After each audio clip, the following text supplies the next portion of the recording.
I have started the recording, and I can now declare that we have we're the February 24th meeting of the Pedestrian Advisory Committee is now in session. We do have a quorum present. Myself, Janice Morris, Jonathan Phillips, and Tommy Rankus all participating remotely via Zoom, as well as other guests.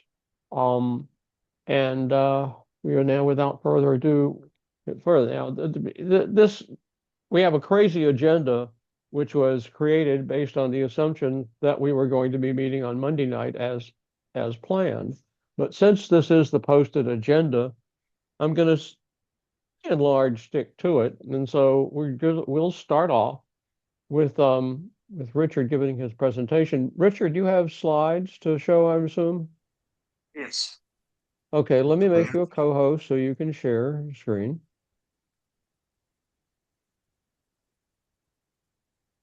Okay, you should be seeing that pop up that you're a co-host and you can start. And so Richard is going to talk to us about the comprehensive planning process.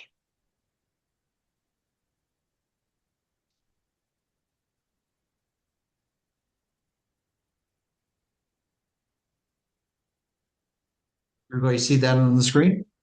Yes. Yep. Excellent.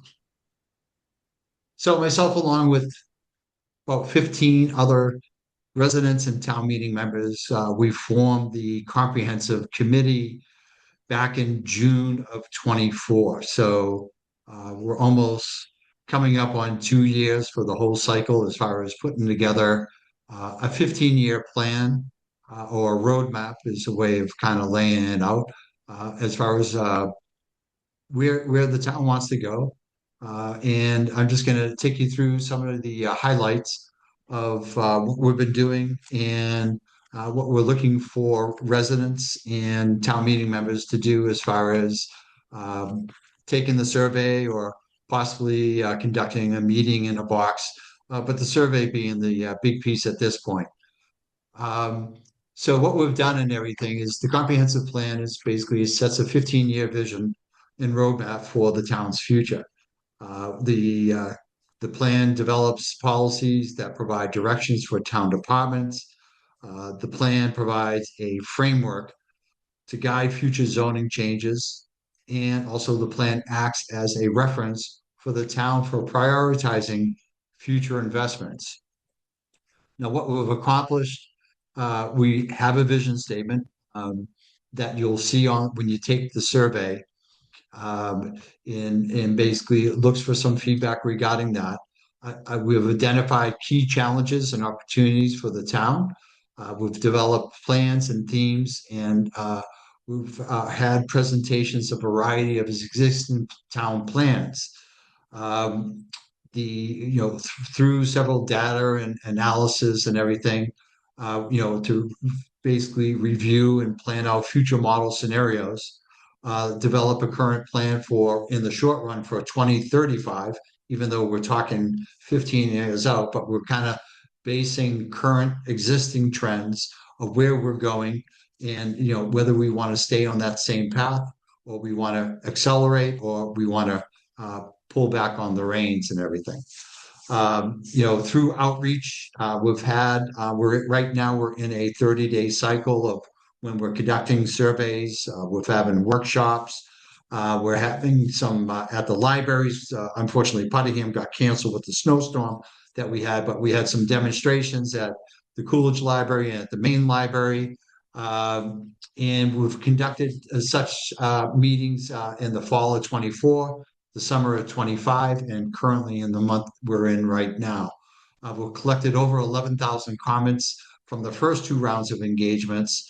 And then, we've held 25 overall meetings that we've had with the Comprehensive Steering Committee, and basically taken us to this point. We anticipate the comprehensive plan to be put forward come July, and through that a little bit.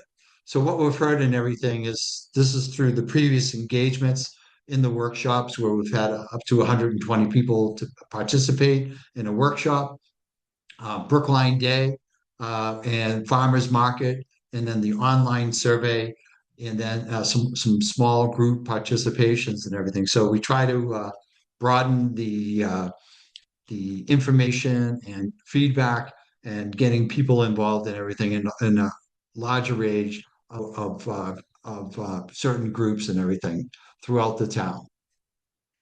So the six buckets and everything that you'll see when you take the survey, housing is a big piece of it. As everybody knows, housing is probably the number one discussion item in the town. So we were talking about expanding housing options, whether there's a little or there's a lot. There's a sliding scale there, and we're looking for feedback there. Thriving commercial areas. Obviously, there's been discussions about mixed use and trying to build more commercial tax-based businesses. Climate action and resilience is another bucket. Public well-being, livable neighborhoods, and mobility and accessibility. That will be like where you would see discussion or questions around pedestrian. And as much as you see other mobility getting around the town. So those are the themes, the six buckets that you'll see and conduct in the survey. So the winter engagement, like I mentioned, is started. It started on February 2nd, ends March 2nd. If you wanted to conduct a meeting in a box, and a meeting in a box is a small gathering of people, I did it with my fellow town meeting members of P16 and P15. I live down in Puttingham, and we had 22 town meeting members on a 3 hour Zoom meeting and everything. And basically, we have a packet that you would take you through as far as an outline, as far as walking you through the meeting in a box. So if that's something you think you may be interested in, that has been extended to March 9th. And that basically is just a paper report that's done at the end of the meeting in a box. So it wasn't so much that you take the survey. The survey will end by the 2nd, but the meeting in a box, as far as that discussion can be put forward, and that's extended. Richard, is that also the survey that's extended to the 9th? No, just the meeting in a box. So Okay. survey ends on the 2nd as planned. Um, so, while we're doing the outreach, obviously, is to get feedback, to receive as much information on planned goals and recommendations and strategies. We've had a wider range of expertise on the Comprehensive Plan Steering Committee, but we need to hear from all that are going to be impacted. Outreach only strengthens the partnership and the town and the residents for future initiatives. So, what we need is when you take the survey, there's a portion there that asks for your comment regarding the vision statement. So we're looking for that vision statement to be something that is, outlooking and basically ties in with our strategies and plans for the future for the town of Brookline. We're looking, to share your priorities across these themes, the six buckets that I talked about, like what's important to you. And for example, during our meeting in a box, person asked a question is like, well, I don't want to, I don't know this other area. And they're like, I don't want to tell them as far as, housing is like, was the thought. And it's like, well, if you live in one area, if you have something in another area, it may not be about housing. It might be about something about pedestrian safety, or it might be something about parking, like you want to be able to visit that area for restaurants or what have you. So don't get tied up in just on the housing aspect of it. So you have to kind of think about how it could be functional for you if you were to not live there but go there and visit. One of the things that maybe you actually look forward to now that you have, that either A, you want to preserve, or B, you want to improve on. And then basically indicate, your preference in the types, in the locations for residential development. So here, so far, I'll tell you, as far as the short data that we've come back, is that a lot of the data is saying that a broad spectrum as far as if there's any new housing, they're looking for it to be not so much concentrated in precise areas and everything. So I think the way housing development has gone in the town of Brookline, there's a feeling out there that that people feel that it continues along that trend, but they're looking for it to be above the normal trend as we try to resolve some of the housing crisis that people advocate for. And then, as I mentioned, the first meeting had already taken place, and we had delayed this presentation by a couple of weeks. But the host a meeting in a box is something that can be done, and then obviously taking the online survey is available now. And then basically, Richard, but your sound went up, went off, at least for me. Can you back oh, up a okay. second? Sure. So just go back to this slide here. So two things, there's three things here, but one is already passed.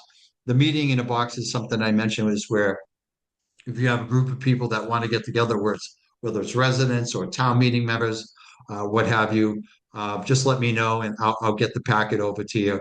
And then there's the online survey, which is active right now. There'll be there's plenty of links, and I'll have a link on this next page or 2 pages from now, and basically be able to conduct that. The survey probably takes about 15 minutes if you go through it from A to Z. So there's 5 areas in the town of Brookline that the planning department has kind of desegregated the town over. You have like kind of like Lower Beacon is one area. Coolidge Corner and Brookline Village is another area. And then there's Washington Square, which also includes Fisher Hill. And then area 4 is kind of like in the country club area of the town of the big heart of Chestnut Hill. And then area 5 is Chestnut Hill West and Puttingham area, basically in South Brookline. So after where do we go from here after this month? So the survey, you take the survey, you maybe have a meeting in a box, but you take the survey and everything. We pull in all the data and everything, and then we develop a draft and theme and map and recommendations, and then we start putting together what would be the comprehensive plan, and then a rough draft, and then we come back to town departments to review the draft. We come back to committees and boards to review the plan and everything. And then come July of this summer, if not August, we will have a final plan that will be approved by the select board and basically adopted. So helpful links and everything, the comprehensive plan, if it's more detailed there that I didn't cover, the survey, which is the big thing. And then if you wanted to take a look at what's involved with meeting in a box, there's also that link there. So just going to the town website, punching in the comprehensive plan, it pulls up all these links for you as far as getting into whichever segment that you want. The survey being the big one that we're obviously looking to get as many people to take the survey, which is great. And that's what I have. Any questions? Well, I think we'll have lots of questions. Um, unless anybody wants it up, well, you can stop sharing for now, and we can bring things back up if necessary. Just before we get into a discussion, I wanted to ask you, Richard, as a member of the Comp Plan Steering Committee, was there anything you found surprising or unexpected that you've come across or you've heard or run into during the planning process over the last couple of years? Um, the one thing that I've seen like in the workshops and everything is most of the people who get involved, I would say it's over like 60% are 60 years or older.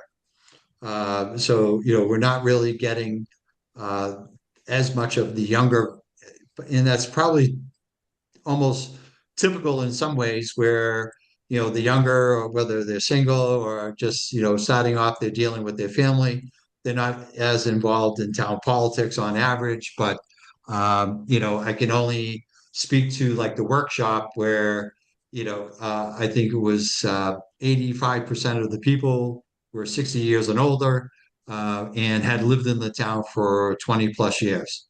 you know so an opportunity to basically get the word to those who obviously have kids and have long-term aspirations for living in the town and everything, because I think, they're most beneficial as far as, what we do develop for an overall comprehensive plan. Okay. I see that Tommy has his hands up, but Tommy, before I get to you, Yep.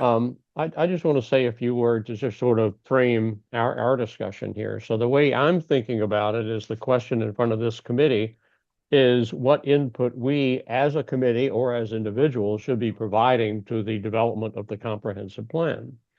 Now, I want to point out that whatever we as a committee do has to go to the transportation board. That's our role. Our role is to advise the transportation board. We do not, as a committee, send things or, formal memos or recommendations to other parts of the town, to departments or bodies or whatever, which is different from what any of us as individuals can do. And this discussion can frame both of us. But right now, a question is, do we at some point want to say something to the transportation board? I mean, there's a presentation coming up in just a couple of days at the next transportation board meeting, the evening of Wednesday evening. Oh, that's actually tomorrow Wow. evening. And I'm assuming, I don't know to what extent there's going to be more than just a presentation, but certainly probably some. Do you know, Richard? It'll be pretty much identical to what I have just presented tonight. Okay. So at this point, but so to me, and I think there is time, I would like for us to start discussing this and then come back to the question of, do we want to provide advice to the transportation board about what input they should be providing? Because of course their default will be to focus on issues involving the public way. And as I pointed out in an email when I distributed materials for this meeting, this is all interconnected. And so I'm really interested, as I pointed out, if there isn't a grocery store within walking distance and you need groceries and there isn't public transit to get there, well, you've got to get there by some other means.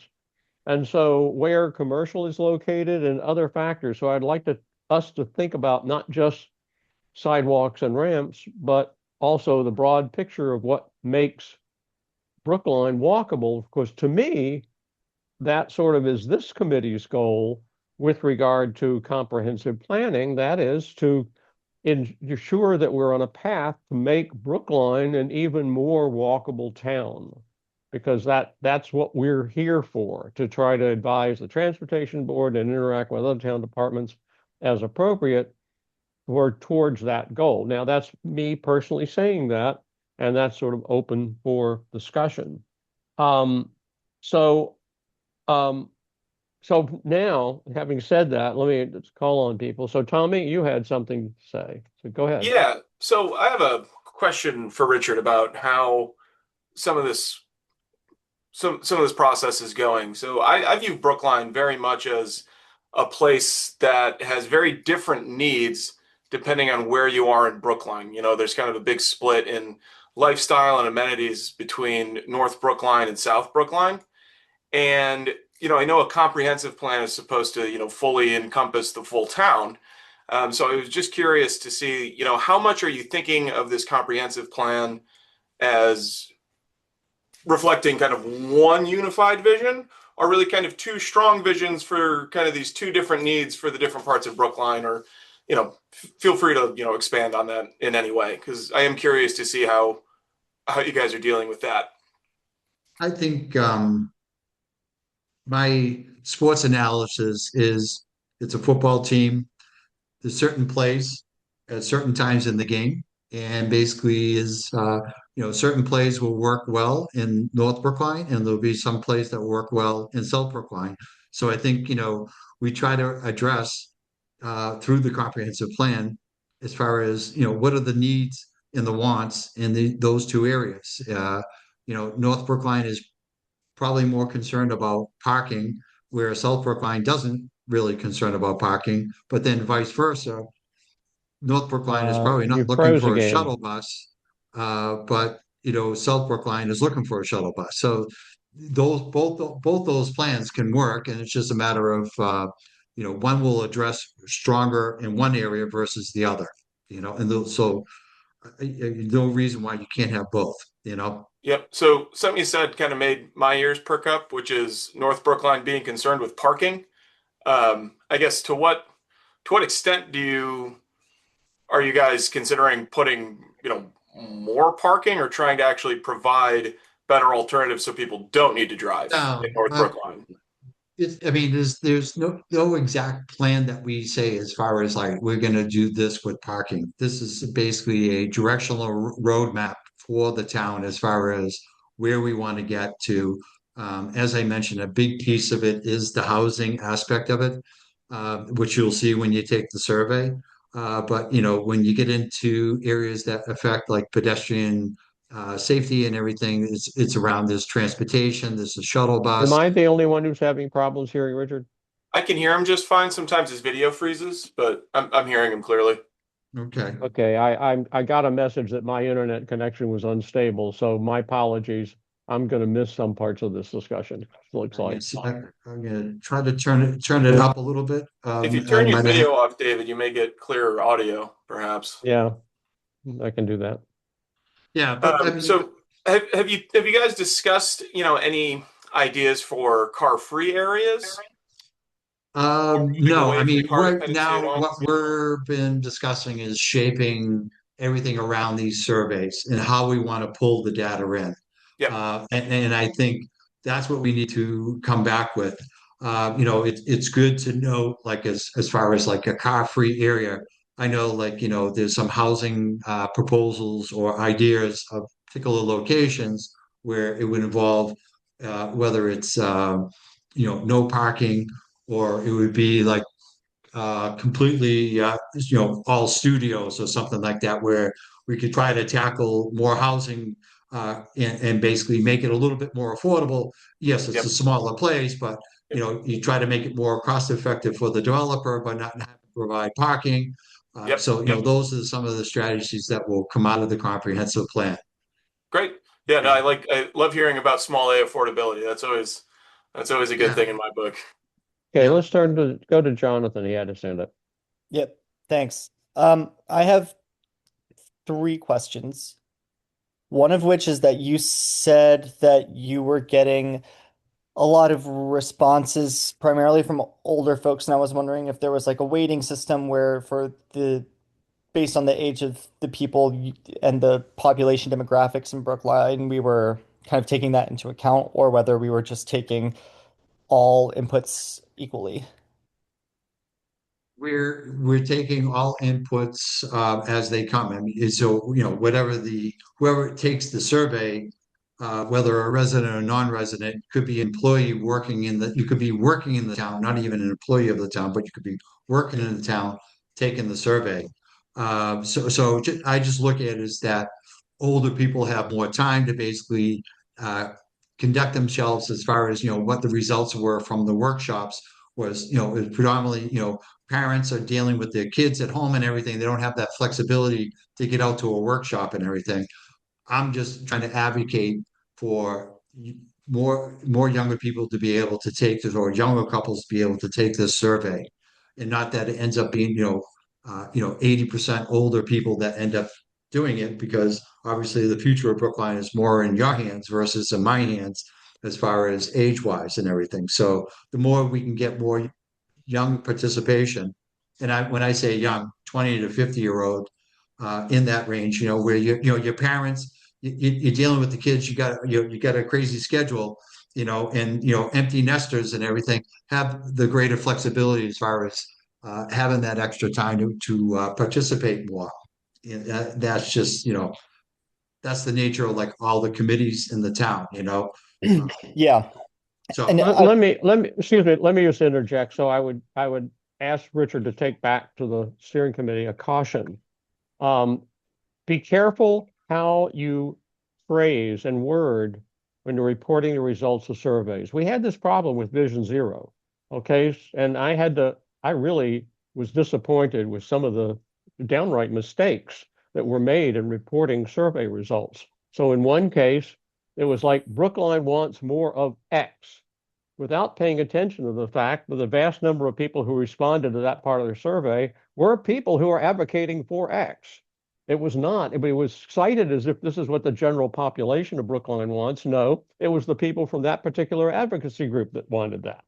And then there was another time when the data was misrepresented. And so I think be very careful. It's fine to report that this is the percentage of responses we got, and then here's the distribution of the people providing those responses. Then people can understand if there was an age weight, they can see it. Just be careful. Don't present something as being all of Brookline wants X, if in fact it was some particular group within Brookline who was responding that way. So it's hard. I've seen the town make this mistake before. Janice, you have your hand up. Yeah, thank you. This is a really incredibly interesting presentation. So thank you, Richard, for doing it. I have two questions. One, similar to the questions before about making sure that we have the right representation in the feedback. How did we actually promote, kind of get the word out as it relates to this plan, the survey, and the importance of people having input?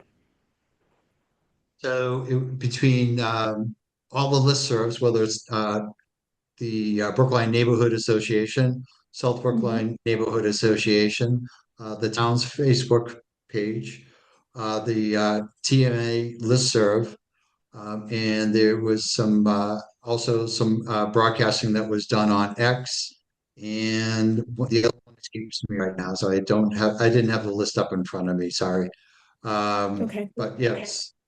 Okay, So, thank and you. then also, in the other thing that we are just checking with the town now, which we're planning to do is, how you get your emergency phone call about the snowstorm. We're going to see if we can get permission to tap into that, and where either we can send a text out, which would actually have the survey link on it. We thought that would be effective, not knowing what that number is. So that's just something we're trying to get done before the end of the deadline comes along. Is it possible to extend the deadline? The deadline, I'm told, no. We are doing just the meeting in a box, which is more of a group discussion and not so much taking the survey. But that's got extended to the 9th. Okay. The reason that I ask is if I wasn't part of this particular committee, I knew nothing about it. And I do Okay. read Brookline News, but our town meeting members didn't reach out in terms of any other communication from any other leadership I didn't see. And for certain demographics, Facebook and X are not preferred. I don't use Facebook. I don't use X. And so if we just think about broadening the profile, I think the suggestion of maybe the text messaging, something like that would be really important, but the sooner we do it, the better. And I'm immediately thinking about, oh my God, I got to get people together and do this meeting in the box. So, and there's just not a lot of time. So, so this is great. So thank you for that. The second thing that's related somewhat to that is how the areas were defined. So I actually live in Washington Square, just off of Beacon Street. As I look at the area map, and initially I was a little surprised at some of the summarized statistics, but then once I saw how broad the area was, it wasn't as surprising. So the density, the demographics for those people that are in Washington Square are very different than the people that are in the Fisher Hill area and the needs of that particular area. So I'm really curious about how the areas were defined. It's through planning. It was not, I had a different idea, but that will come out at another time. But I had come up with Brookline districts. And so whether you have Lower Beacon, Coolidge Corner, Brookline Village, Washington Square, and then you had Fisher Hill as a separate entity. And then in South Brookline, I had Chestnut Hill West, and Puttingham. So I always Mhm. felt like people, I grew up in South Brookline, and people would always go, where do you live? Oh, South Brookline. And like, that could be anywhere, right? That's like saying, I live in North Brookline, right? So I always thought, people would appreciate probably identifying an area. You still have your villages and little, historic neighborhoods underneath each of these districts and everything. But the mapping that we use for the survey it's mostly the planning department driven, and like district area 2 is really driven by the MBTA Communities Act along Harvard Street, where Coolidge Corner and Brookline Village connect together with that plan. So that's kind of like that's still out there in the planning, even though not a lot of housing development has happened along that corridor. But that's why, like, when you're looking at that map, that's more the planning department, and not really what you and I would naturally Okay. relate to. I know. So Okay. a little bit Perfect. long explanation, but so. Well, it definitely helps to clarify. I just want to make sure, at least in the area that I live, for those people that are interested, that they have an opportunity, to participate because it's a fairly dense area. It's very diverse. It's got a lot of kind of mixed demographics in terms of age and Yeah. level of activism. And, I'd love to have them participate. So I'm just trying to think that through. Thank you. Okay. No Let me problem. just interject for a second. So Corey Runkle just joined us. He's one of those people who is sort of interested in learning more about our committee. And there was some confusion just because we had all the switching around about when the committee meets and what time. He thought it started at 7. So anyway, glad to have you join us, Corey. So we're talking about the comprehensive plan process, and the slides that Richard went through earlier that you missed, that's in the meeting materials. So you can look through that slide presentation in the meeting materials. So Sure. now, Thank you. Yeah, I took a look at them. oh, okay, good, good. Jonathan, you have your hand up. Yeah, I actually have a couple other questions and Sure. about the survey and the planning process in general.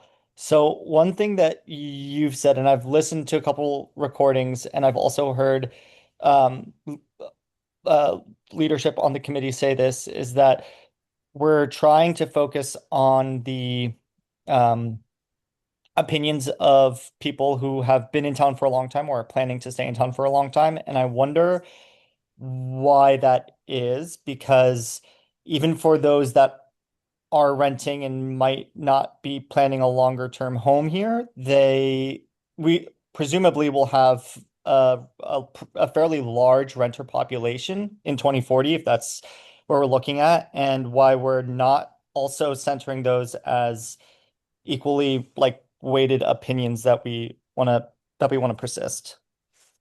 I think that is not accurate in the sense of that we're taking all everybody rolls in. So, there's the blinders are on as far as when the people conduct the surveys and everything like that. So everything, all the information, all the information is treated equal. There would be people who would debate, like, well, if we're doing a 15-year plan and someone's not planning to be here in 2 years, do we really value their input? And whether the answer is yes.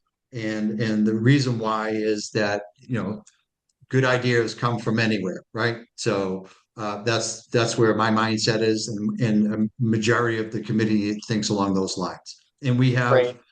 we have newcomers in the town that are on the committee who've been living in the town for a year or two, and they're renters, for example. So their input and everything. And yes, they don't know where South Brookline is, but that's all good, so we all have a good time with it. So.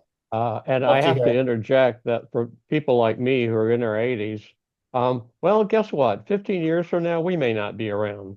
So, I'm, Good point, if we're David. back, you know, we don't want to overweight any particular area of the population. We really want to, have a balance input. Marissa, you have your hand up.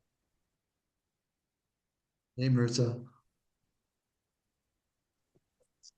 Hey everyone, sorry, I'm out shoveling some curb ramps while I'm listening because I figured I'd You're the best. multitask. Gosh, sidewalks are awful right now. Um, Yeah. I just the kind of thought that I had while I was listening to you talk, Richard, is Brookline is not. We are not hurting for numbers of committees or reports on things that we'd like to see. So things like, we have our pedestrian advisory committee, we have a walkable streets plan or something, Yeah. whatever it's called. Uh, the biking folks have their green routes plan. And I'm just kind of wondering like to what extent you're hearing or will be hearing or will be considering like how much like community members are familiar with those, how much their recommendations line up with those. If there's I'm just thinking about like, to what extent are we reinventing the wheel? Like, we already have all these recommendations for like where people would like to see certain things. So I'm just kind of wondering how you're going to incorporate those past reports in your work. There'll be part of it, but a lot of it is, I mean, you think about it, we're going through our third phase of collecting data surveying, right?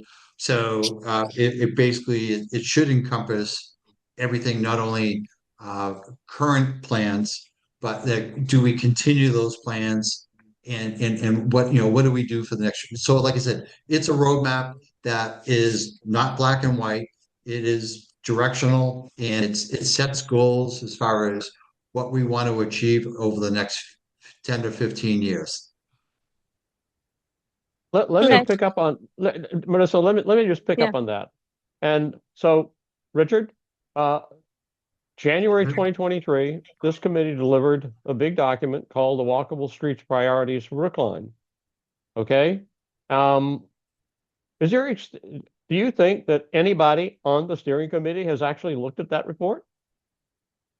Probably not, David, because okay, so I mean that, and I doubt that they're familiar with it. So I mean, I'm picking up on what Marissa just said, which is to the extent to which she's asking the extent to which people are responding to survey and providing input are familiar with that. I'm asking whether even the committee itself is familiar with that. I mean, there were a lot of resources. In fact, initially that document of ours was not included in the list of resources. I complained about it and got that document added to the committee resources when the committee kicked off.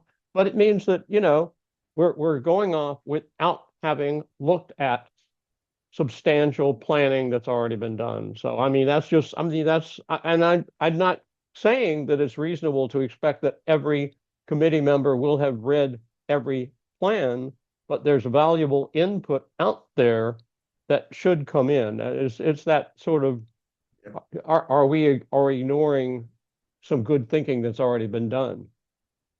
that hasn't been brought up to the T-board, has it yet?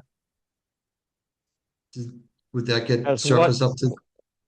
I'm sorry, what? Would that document be sent over? It was submitted to the Transportation Board in January 2023. Yeah.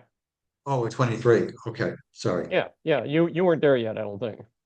No. And so it's it was submitted. I made a presentation about it.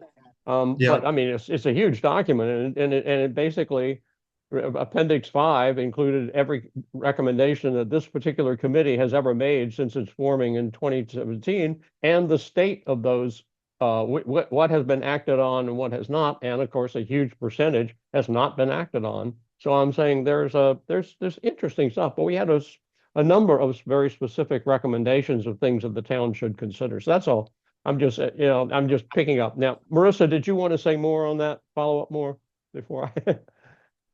No, that was it. I just, either way, even if like the feedback you get from the community very closely matches all of the past reports, not just from our committee, but from others, or even if the community feedback is very different, I think that just will be interesting to reflect on, how much past committee work matches with what you're hearing from the community. So yeah, and that's why, like, once we get the data and we put together a particular rough draft, then we're coming back to the committees and making sure that, you guys have your time as far as looking at the plan and saying, hey, our walkable Brookline plan, we want to make sure that's in there, or you have it in there and it's, needs to be adjusted, or we have it just right. Okay. And that goes for any other committee goals too. So there'll be something I'll bring up at our next meeting. Make sure that we Okay. have that covered. And David, if you could send me that, I should be educated on that anyways, being on the Yeah, well, board. it's in this list of resources that are posted to the comprehensive plan. There's a Okay, list of existing documents. Long degree readers found was already there. But if you don't find it, let me know and I will of course send it to you. Sure, happy to okay, do that. all right. Jonathan, you have your hand up. Yeah, sorry, got a lot of questions. So one thing I took the survey a couple weeks back, and one thing I noticed early in the survey, there was a question along the lines of what worries you the most with XYZ changes. And I was wondering if the committee had done an analysis on what the cost of doing nothing is. Because to me, there are a lot of things in town that we need to change that it is very scary to me if we kind of keep the status quo. Housing is one of them. Lack of commercial development is one of them. Uh, Having like a really car dominated North Brookline is one of them. We have had two pedestrian deaths in the past year, and so the cost of doing nothing is extremely high. And so I'm wondering what work, if any, has been done to show the cost of like maintaining the status quo versus looking at some of the like the new types of development. Uh, well, obviously staying on the current trend or going less than the current trend, I guess would be more what you're referring to, Yep. John, right? Yeah. Because I would say the current trend, we're addressing safety issues on the roadway, but your budget constraint as far as our roadway conditions, which obviously feed into roadway improvements, whether it's Save Streets approach. But funding basically limits you. If we were to go less than the trend, I would think either the property taxes will continue to rise uh, at a higher rate because you're basically saying is we need to do less, but yet we still have the expense of the four schools. We renovated the high school. We're in the process of building the fair school.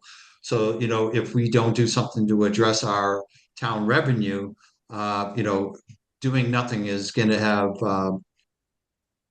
basically costing us more in property taxes than we would probably prefer to.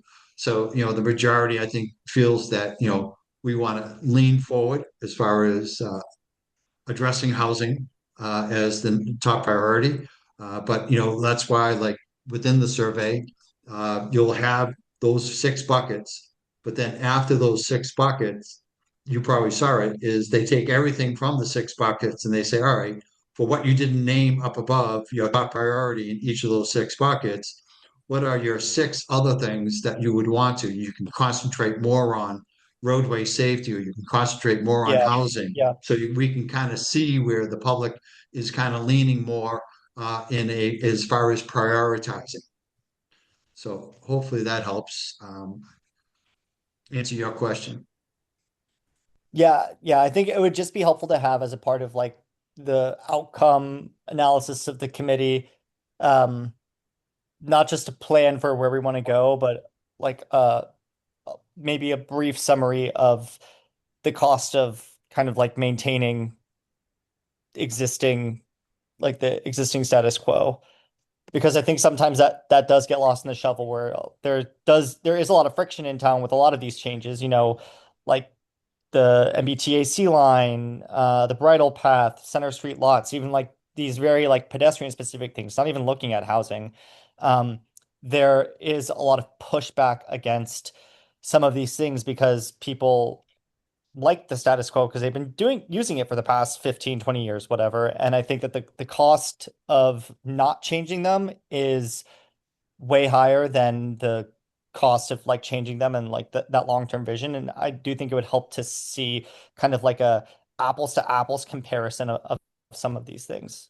Just my 2 cents. Okay. Yeah, no, I I think that think, makes a lot. yeah, myself being on the transportation board, I ended up landing there because, it's great to have all these things, but if you don't have roadway safety, I mean, it's a key thing. And quite honestly, yes, we have people that come and visit us and everything, but it drives me, it drives me crazy with all cut through traffic and everything that we deal with and everything. And it really has a negative impact on our neighborhoods. So anyways, so. In terms of what we might potentially say to the transportation board in the future, basically, I'm looking for sort of general sense from committee members in terms of what we might consider saying. The idea would be to come back to this at our next meeting, at our March meeting, which is now on March 16th, remember? Not our normal second Monday of the month. Because I'm thinking that it would be natural for the transportation board to focus on that one area of mobility and accessibility and not talk at all about those other areas, those other 5 areas.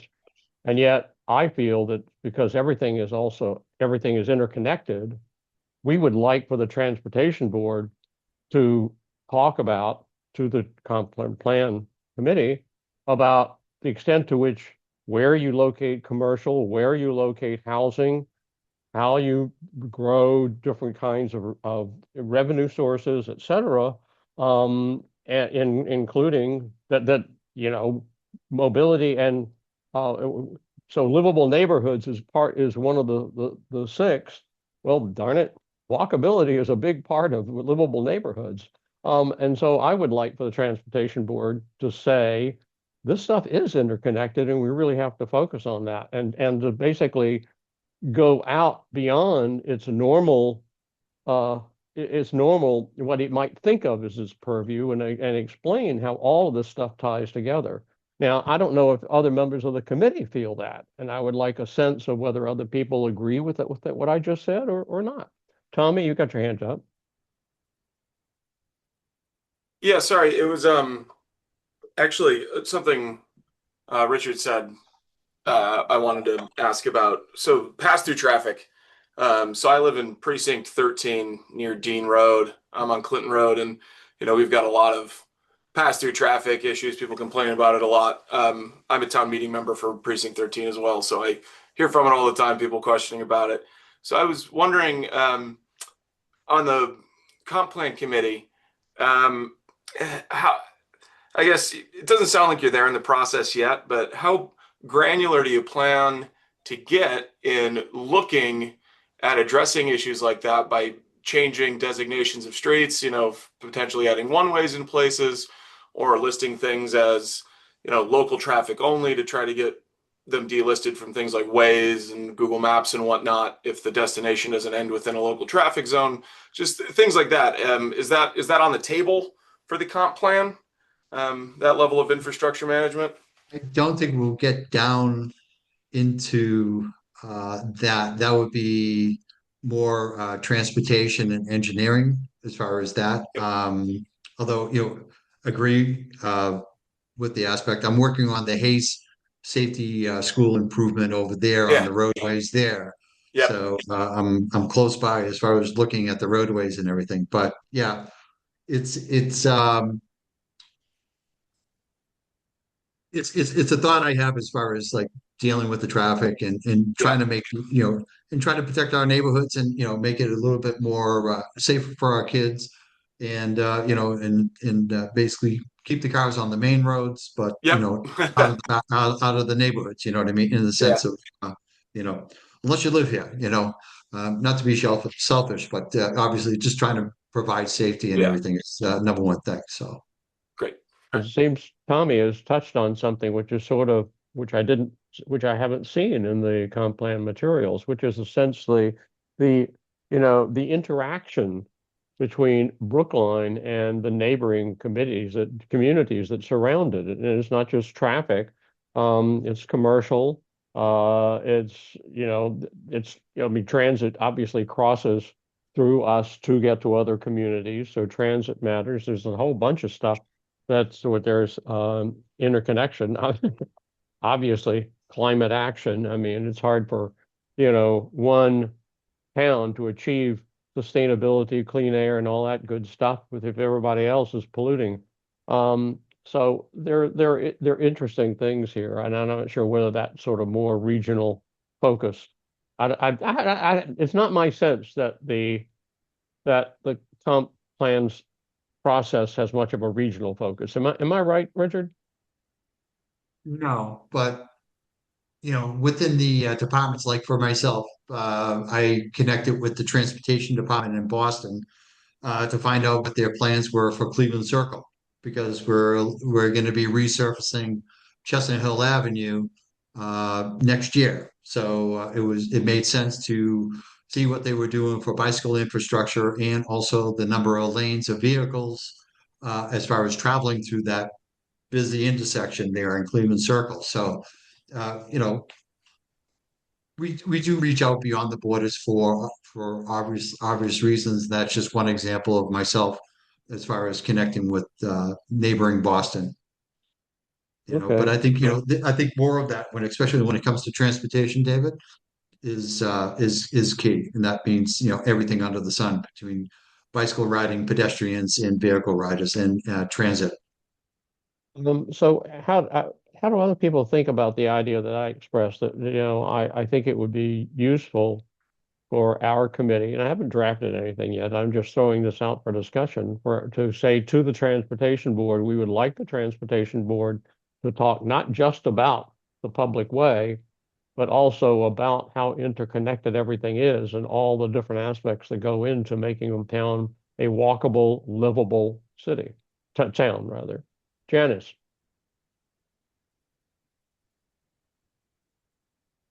You're muted. Thank you, David. I totally agree with what you've said. I am a big advocate for expanded housing options, and affordability, I think, is something that's incredibly important. But you talked about livability, and with livability, it's mobility and accessibility. It's making sure you have easy access to commercial areas. I like in the vision statement, it talks about life stage, how great it would be to actually age in this community over time. And I think when we talk about renters, I actually have a number of renters in my neighborhood. The challenge that they have in Brookline, they really want to stay, is the rent.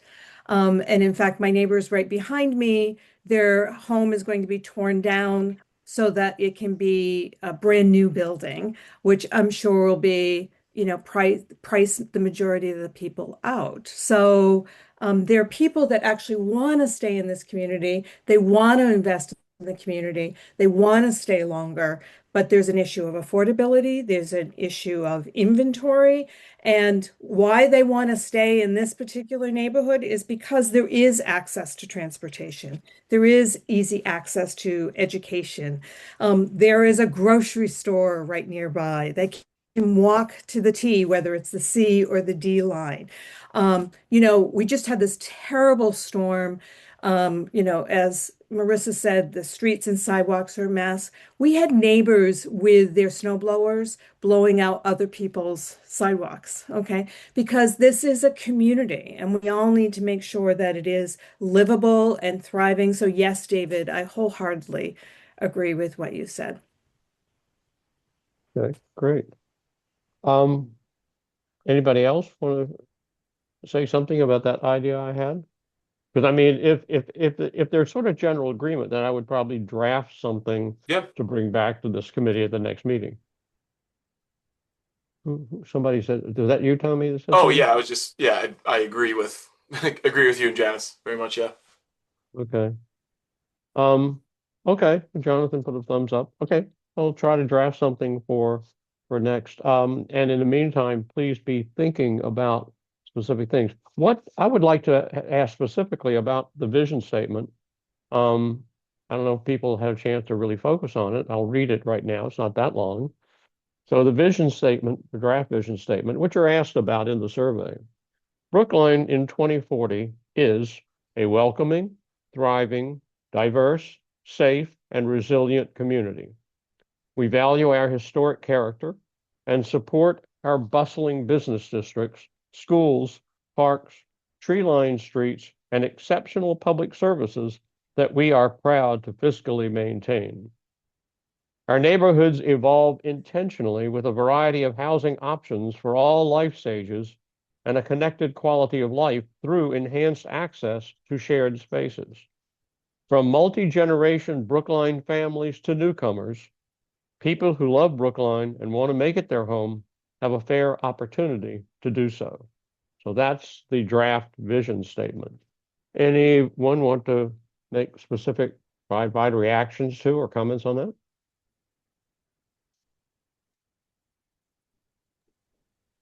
I mean, I can echo what I actually put in the survey, and that's that there's there is the fair opportunity line at the end of it, which implies different levels of income or affordability, like Janice was talking about. But the emphasis on affordability is very much implied, and I think that having an explicit like of all income levels or something along those lines would actually go a long way.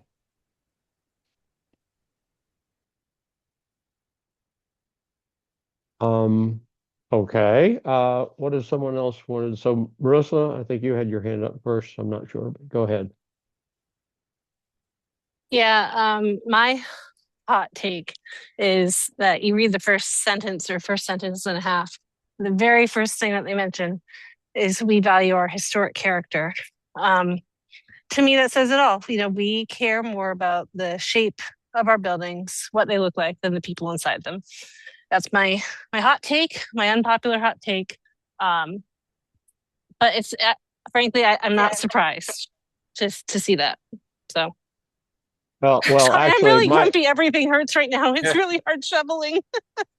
yeah, my reaction to that is that, well, we go back 500 years, it's probably all forested. And that would be the character of this town. So if we value our character, we want to get rid of all the houses and businesses and streets and roadways. And I mean, it's like, which character are we talking about? There's an implicit thing here that, I mean, this character that everybody talks about, preserving the character of the town, is something that's only been developed within the last, 150 years. That's it. Even 200 or 300 years ago, it wasn't like it is. I mean, there was swampland between us and Boston. We had estates here in Brookline, and it was a whole day's journey to get around the swamps to get to Brookline to get to Cottage Farm from Boston. I mean, that character does not exist anymore. We got rid of that character. I mean, this is a very selective character that is being talked about. So I also had an odd reaction to that line. You know, Tommy, you have your hand up. yeah, it's funny. The historic character, it's funny. I think my eyes just kind of gloss over it these days with stuff in Brookline. It almost feels like it's a thing we say to make sure people understand we're not going to do anything too fast or too scary for them. And it's kind of like a weird mushy mouth term that I think winds up in a lot of planning documents like this, because people just want some acknowledgement that, well, some things won't change, will they? Right? Change is scary. So it's funny. I didn't clock that, but I think you guys are absolutely right. The thing that jumped out to me about the vision statement is that there's nothing that directly addresses transportation in Brookline. And I think a comprehensive plan for Brookline really has to have that in focus. You know, we've talked about it a lot tonight. We're the Pedestrian Advisory Committee, right? So, it's front of the mind.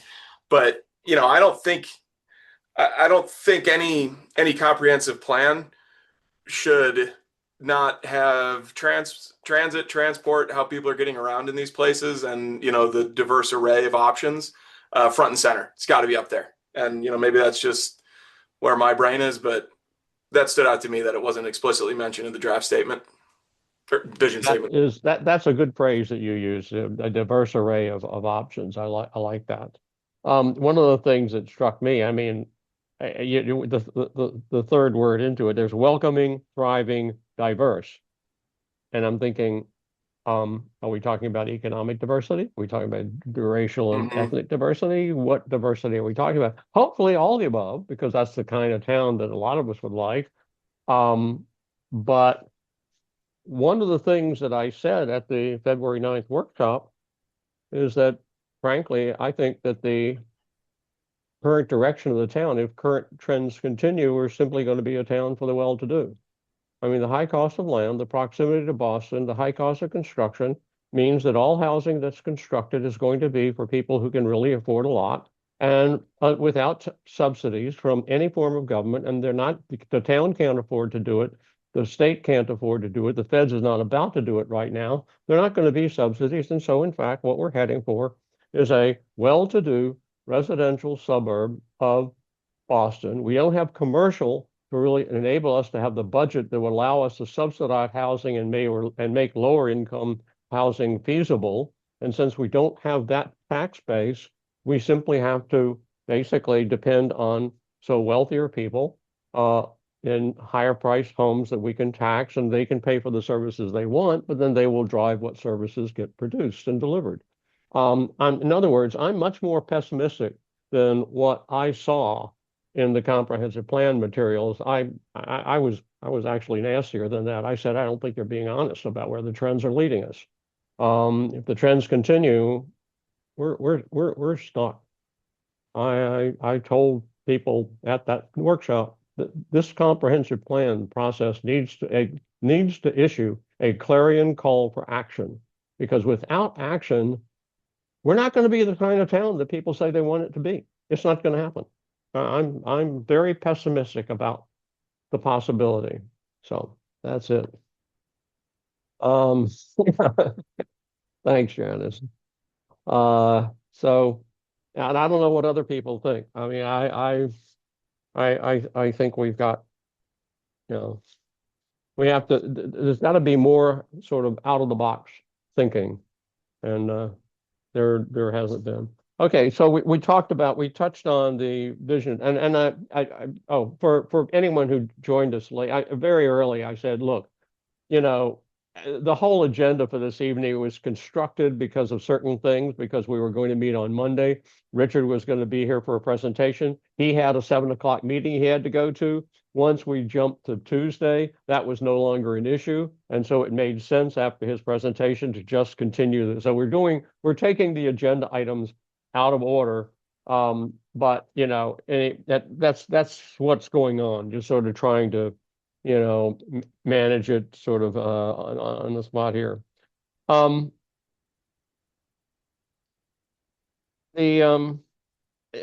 have a question for Richard, and I think this is actually answered in the materials, but I've forgotten the answer.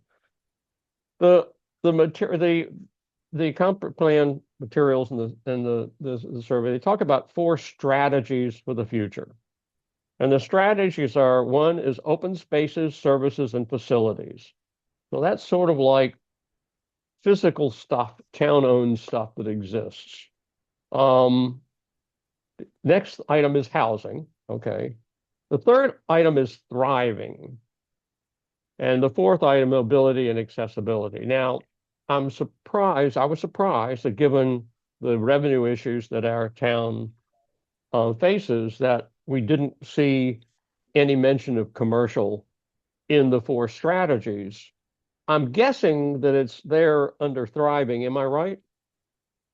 You'll find it more in housing, like mixed use development, for example, is in all the housing questions. Because, in order for us to develop, we'll use Chestnut Hill West as a current example, trying to do an overlay there and trying to emphasize a larger piece of that development to be commercial for the reason of commercial tax base. Chestnut Hill West, the requirement is 51% commercial versus what a normal mixed use would be around Coolidge Corner currently.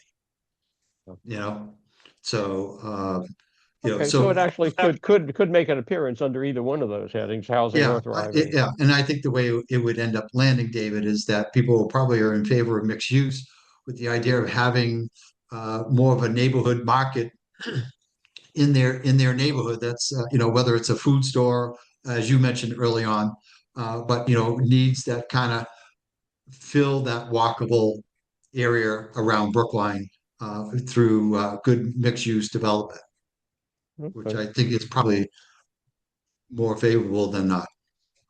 Okay. Yeah. All right. So we have sort of spent our first hour on a discussion of the comprehensive planning process.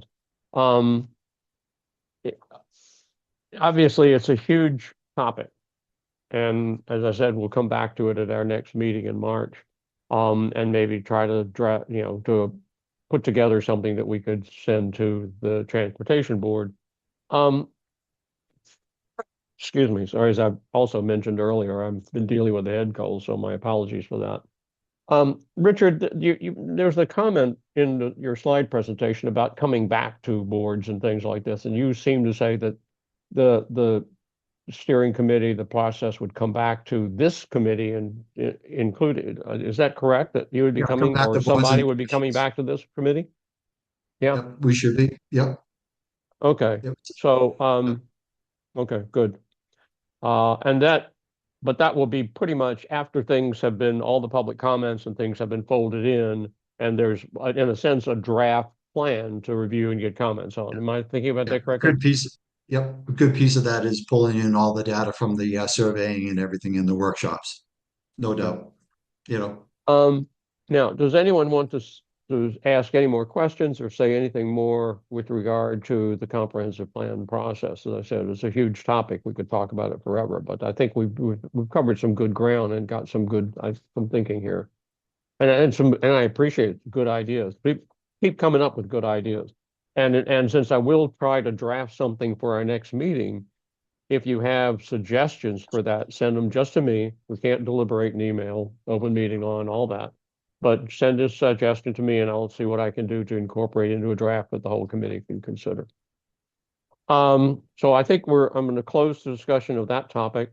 Thank you, Richard. We appreciate, yeah, A, the presentation, B, being able to stick around for all our Q&A, and C, for your work on the committee and all the other stuff you do too. appreciate Yeah, the thanks, time. Yeah, Richard. Really appreciate you no being here. problem.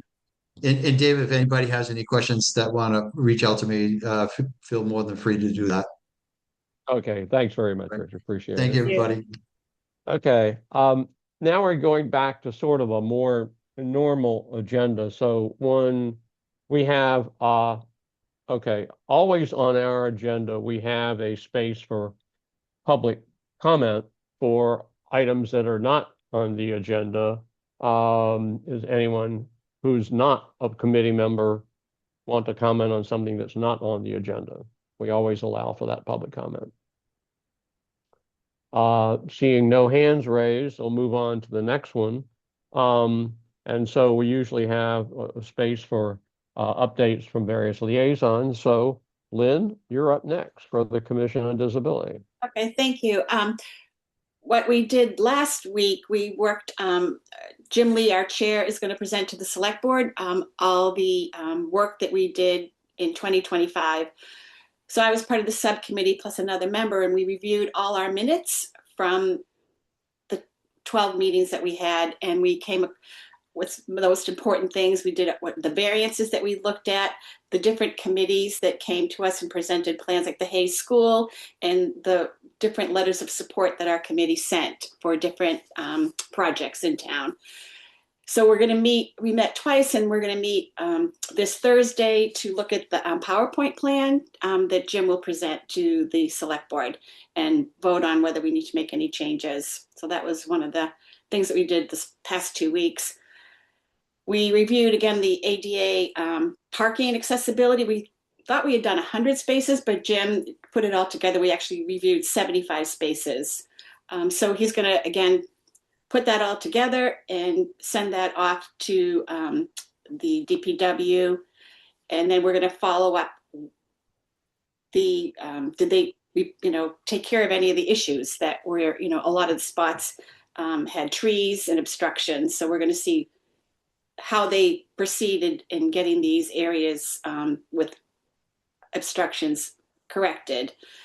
Do you know of the 75 that you all checked out, in person? Do you remember how many of them had problems on that, that blocked passenger side? I don't think he gave us that. He didn't give us that data, how many, but being part of the committee, there was three of us that observed all the parking spots. Right. And there was a large percentage that had obstructions, whether it was a light pole. A lot of people had garbage barrels in the HP parking spots on garbage days, and they were there for hours and not removed. So those were obstructions. So it's just a lot of, and then the no bicycle parking placards were missing from a lot of the poles, and those do work. People, if you have a bike and you see a pole, and it's available, you're going to put your bike there. And so we found that those are really working. So the ones that didn't have them, we saw bikes attached. Just a curious question about something that has nothing to do with what you just said, but something I've always wondered.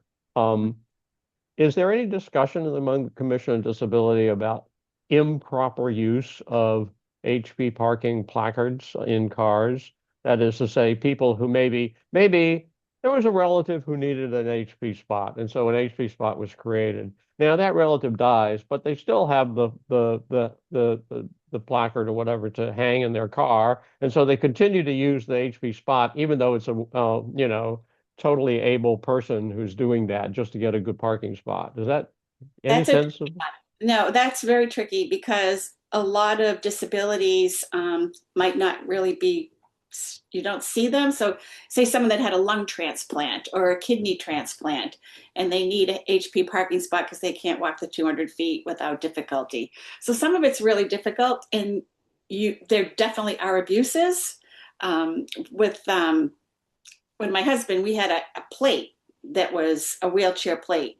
So when he passed away, I had to get new license plates, and of course Oh, okay, got it. and we also we had a handicap placard that we put in the windshield that we used if we were traveling, because we might rent a van and a handicap van, but it didn't have the wheelchair plate, so we'd had a placard, and they expire. So what happens is you get a notice in the mail, your handicap placard is expired, and it no longer needed. So I actually mailed ours back because I know. Oh, actually, I didn't realize they expired. I mean, so for example, we sometimes, particularly my wife, will sometimes pick up a friend who's she literally just can't walk very far. I mean, she's just unable to walk, and so my wife will pick her up in our car, and then our friend will have the placard, and then we park in a handicapped spot. You put the hang of the placard in the and then she gets that back we drop her off back at home.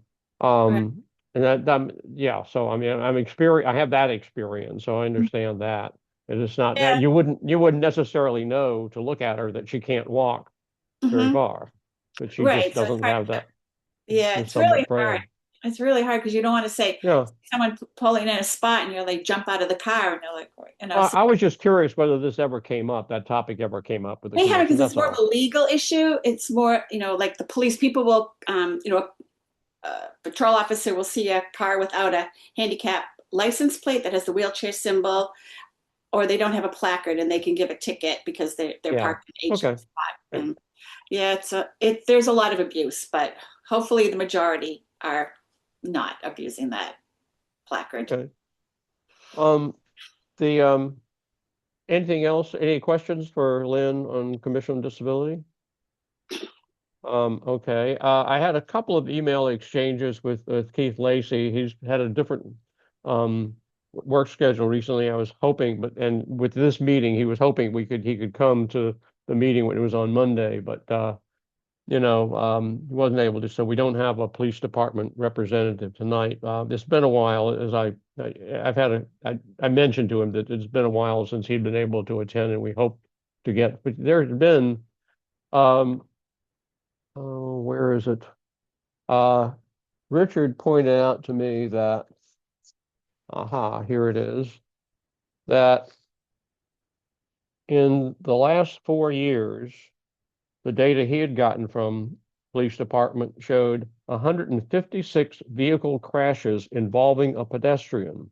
Now, granted, a lot of those, even the majority of those, probably have no injury, okay, but it's something that did get reported, and police were called. So that's 156 of 4 years, with 38 just in the last year, 2025, calendar 2025. 38 in 1 year seems like a lot of crashes involving pedestrians. So I think we want to be aware of that. And we have had deaths in and around our town, pedestrians being killed, and that's something we want to continue to make the streets safer for everybody. Jonathan, anything on bridle path? Yeah, update on the bridle path. I think I gave the same update in January, and that's that there was a delay with the surveyor. Yeah, I remember. Yeah, you did. Yeah. So we won't know more until the spring, and it's almost spring. But Okay. they said spring at the earliest, so I think it'll still be a few months before we find out more. Okay, just keep us posted. Next item is the summary and basically the minutes and the overview summary from our January 12th meeting. Any questions or comments about the meeting or the summary? I mean, it turns out actually, not particularly once I've done the minutes, it's pretty easy to scan through and pick out the key things to include the summary. So I'm glad that Jesse suggested that a while back, having a summary that is more easier for the public in general to consume than the very detailed minutes, which have all our discussion. So any comments or suggestions, changes on any of those? If not, I will ask for a motion to approve So the moved. minutes. Yeah, Janice? So moved. Oh, okay, so moved. A second? Second. Okay, so we'll take a roll call vote. Janice, Yes. Tommy, Aye. Jonathan, Yes. and chair votes to approve. So we are 4-0. All right, that piece of business is out of the way. Let's go to winter weather issues. And I really didn't know. I felt we had to talk. We've been through massive storms here. And this is not unusual for February to be a big snow month. Somehow it just often happens. The very last week in January and into February tends to be when the big snows come to the Northeast. And it's obviously, and to my mind, it's obviously been challenging for DPW.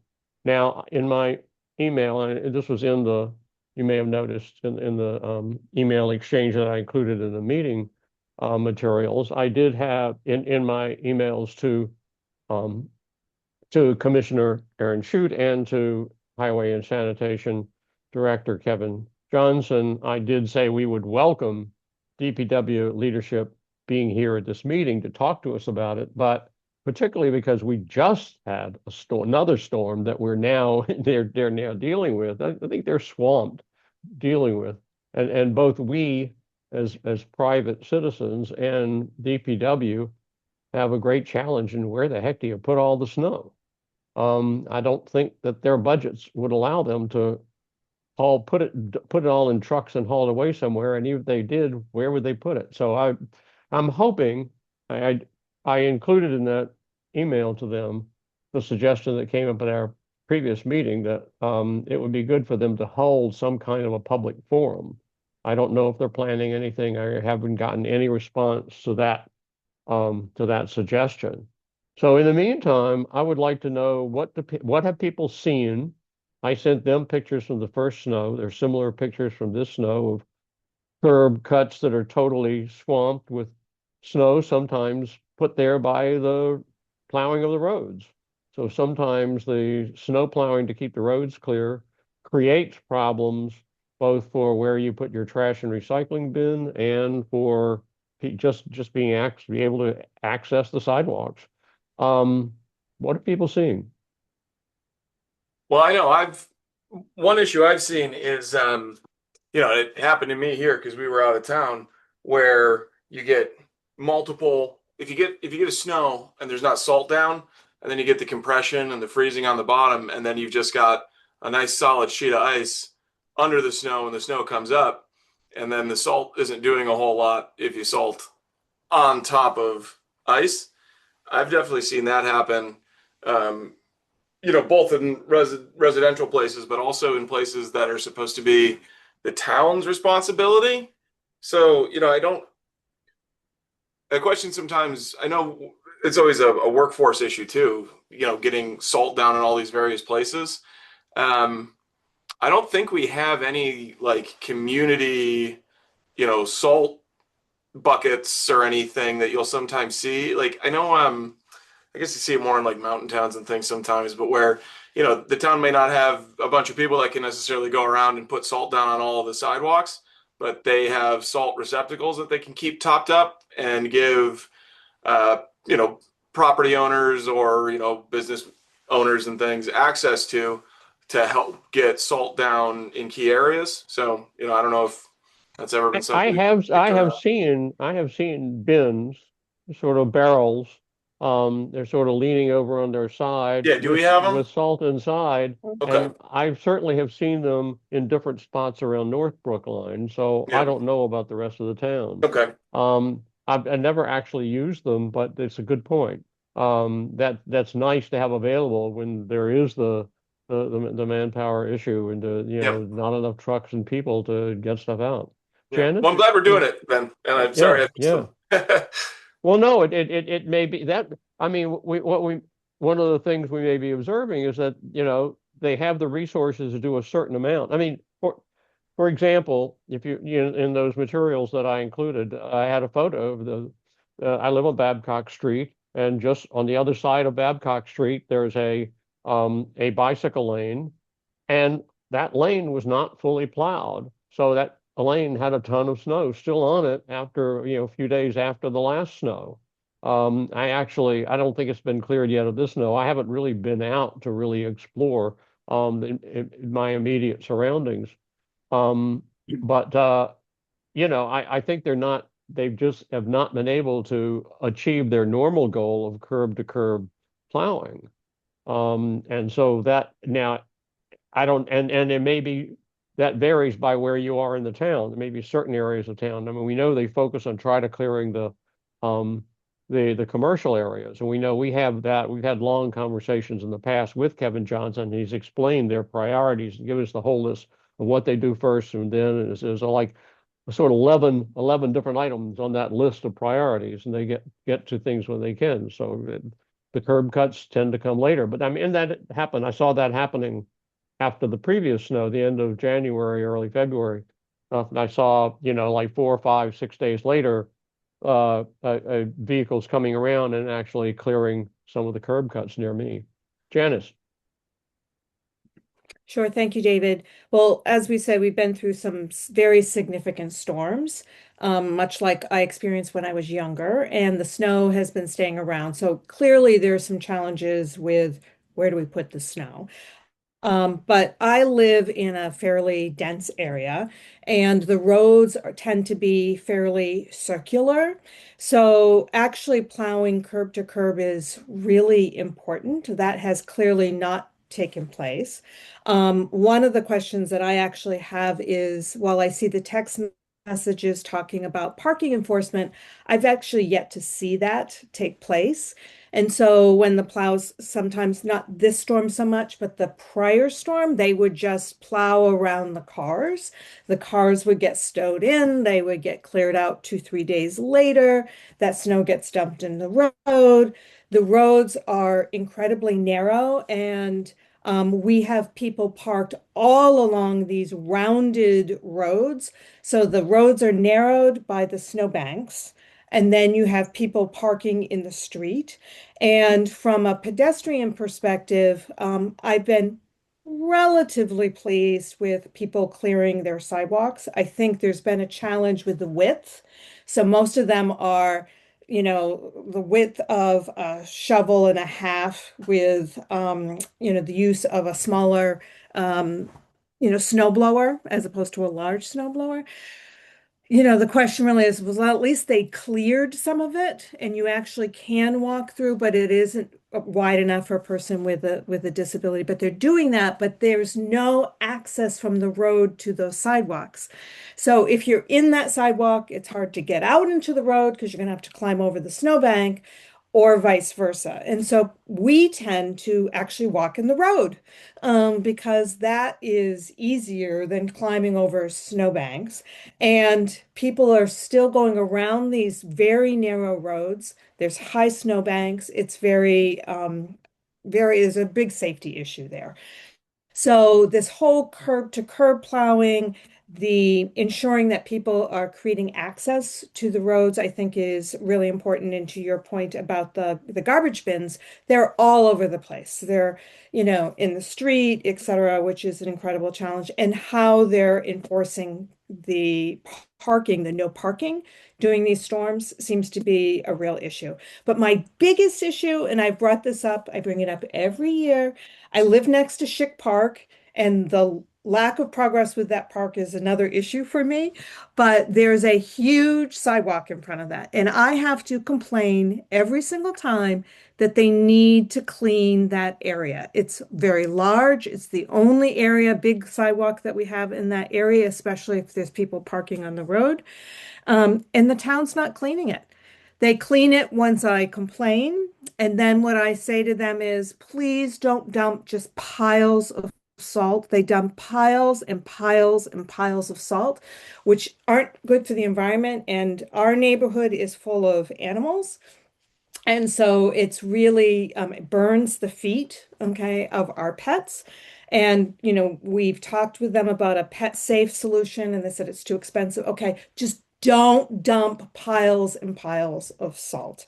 And so, they're just, so again, we have the storm. I haven't complained yet, but that whole area is still not clean. So the neighbors are cleaning their sidewalks and the town isn't cleaning theirs. And then the last point, and I reached out to David on this, I took a walk last week and I was looking at all the crosswalks. And many times the crosswalks weren't accessible because of snowbanks. And so I said, it's not clear who's actually responsible to ensure the access. And he said the residential owner. So in some cases, there would be one entrance or exit to the crosswalk, but in the other, there wouldn't be access. And so I actually read Aaron's communication on that, and I don't think it's clear enough that we're not just talking about, kind of access. We're really talking about people being able to safely access crosswalks as opposed to having to climb over snowbanks to get to them. So I think that language could be improved. And, I will point all of those out on Brook Online. So there's my rant. Okay. And I know it was a No, lot of stuff. that's a good one. And I want to just follow up on one thing you said. When they don't do curb to curb plowing, and then cars come along and park, they're not parking up against the curb because they can't get to the curb. So an already narrow street gets even narrower. And then when you walk in the street because you can't get to the sidewalk, that's even more dangerous than normal. So it's That's right. all of this is bad for pedestrians. Very bad. Tommy, you have your hands up. Yeah, it was just one thing I forgot that I've seen with the past couple big storms that I don't recall seeing before is certain types of hedgerows being weighted down by the snow and kind of blocking the sidewalk. And I went out and knocked ours off so that they'd poke up at least a little bit. But that's just a thing I've noticed. I have no idea how to handle it, but it's certainly a problem in some parts of town. Yeah, I think I have some there was one just a few years ago, well, snow like this one we just had, and my wife and I took a walk right after it, and we just passing by hedge after hedge, like what we were saying, the bushes just bent over on across the sidewalk. I mean, yeah, I know what you mean. Jonathan. Yeah, just kind of building on Janice's points. I live in the same neighborhood. There's a big piece of town land right next to me that I clear just because like we're pretty much on the property. And the part of the problem is that there are curb cuts on that sidewalk that I clear, and the plow trucks plow right over it. So in the last storm, I probably cleared it like 4 or 5 times, and the next day it would be filled with snow again. And same thing happened this storm. I cleared 2 paths, and one of them, fortunately, is still there. So hoping that one sticks. But I don't like I do empathize with the plow drivers, and they're just trying to get the job done. And I don't know if there's like an elegant solution for this, but that is something that I've noticed is that even when the curb cuts get plot, like I'm worried that whatever Marissa just did is going to be gone in 48 hours. Yeah, well, that also happens. So, for example, I mean, I live in a 3-story building, and usually these days it's our upstairs neighbors who doing most of the snow shoveling out there and to clear the walk in front of our building. And then there's a driveway right next to our building for the people next door, and they will plow the driveway, and that leaves a pile of snow across the sidewalk that we've just had cleared. So yeah, that Yep. happens a lot. It happens with curb cuts. It happens with and that's one thing where I mean I commend Erin Shute for mentioning that. She said, beware that there's not much we can do about the fact that you may shovel something clear, and then when we're trying to, our plows are coming by, we may push snow back on there, and so there's not much they can do, I think. I think it would be, I suspect, and this is why I would love to have that conversation. I would like for DPW to talk about this is what's reasonable, and this is what we simply can't afford. So if you would like us to do it, you have to give us a much bigger budget. I would like to hear them say that. To Corey, me, what would you part of the like to, problem, oh, sorry. sorry, Go ahead, I've John. also noticed that many people snow blow into the street, and then that actually like basically creates the conditions that will block further up. I have several neighbors that did it, and I had to like unshovel the mess from their driveways kind of ending up in front of ours. And so I think That's actually not allowed. it's not allowed, but it's not enforced. But you Yeah, can very clearly see where like who did it and where, because it's like why is there a bunch of snow in front of this one person's house and nowhere else? And so I think that's something that could be more enforced that would help alleviate the issue. that's a very good point. That's a good thing for us to bring up. I mean, I honestly think that after a major storm, I mean, I basically figure cut DPW some slack when it's a huge storm because everybody's struggling with this. Okay. But during an ordinary 10-inch storm, they could drive around the neighborhood looking for violations. You go, a day and a half, 2 days after the storm, and you just drive around, and the town bylaws allow immediate fines, and you would just issue fine after fine after fine after fine. You'd totally pay for that position. Um, Corey, would you like to say something? Yeah, yeah. I echo a lot of what y'all have already mentioned. Definitely, some of the challenges with curb cuts um, is one of the issues that's been on my mind since I moved here from Cambridge a few weeks ago. Not that Cambridge is probably any better, but we haven't had a big enough storm to make this be a problem in a while. Um, I think one thing I might also think about is how the garbage bins and the space they can take up along the curb versus versus in the street could be an interesting question too for DPW. I think this is in some ways this kind of interacts um, with what Janice had said earlier that where narrow streets may having bins in the street may only exacerbate things, but I do wonder if maybe for large snowfalls, putting the bin in the street and having the plows go around it as they already do for cars is a simple solution to not be having to put them, in the sidewalk and also not having to lift them up 6 feet and also allowing the folks who actually, um, you know, put the bins into the trucks and empty them allows it they don't have to lift these bins all around. Because I think the email that you received back made it clear that that's kind of that's the manpower side of this is also an issue. Is sort of like how do you actually allow, you know, waste collection to occur? So I guess that's the only thing I might want to add to this conversation. But on the good side, you know, I live near the Lawrence School, and for whatever reason, we've had the town come by with a very large snowblower and plow the sidewalk the whole way through. It doesn't happen. I see not happening around the town very often. But that's been lovely. I think I'm just lucky in that sense. But I do wonder, you know, that machinery exists. Some we're paying for it or we own it. It seems like you could solve a lot of the curb cut problems by coming around after a few days after the storm and after much of the plowing of the streets is done in order to um, simply plow the curb cuts with whatever machinery they have. Because I feel like I see plows, you know, stop after a day or two, but then you don't see many. There's not much of an effort from what I see from the town in continuing to shovel the sidewalks or clear the sidewalks beyond those initial days. I thought something similar.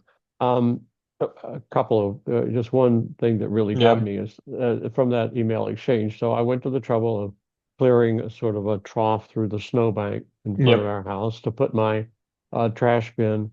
When I went out after the trash had been picked up, that trash bin was lying in the street. Sure. That's where Yeah. it had been left by the traffic truck. And so I thought, you know, why am I going to all this trouble? Well, I to just spent all this. I did the this same thing. thing? It took a while to put the bin on top of the snow and out of the sidewalk, but then it ended up in the street, and I was like, well, why can't it just be in the street in the first place?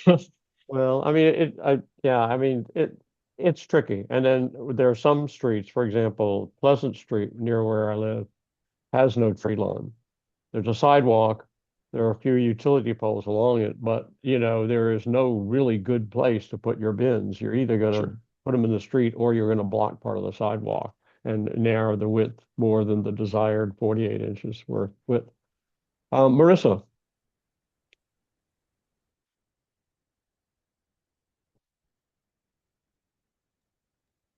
Hey, since we started talking Bill, about snow, I have been this whole time I've been trying to clear this one spot here at a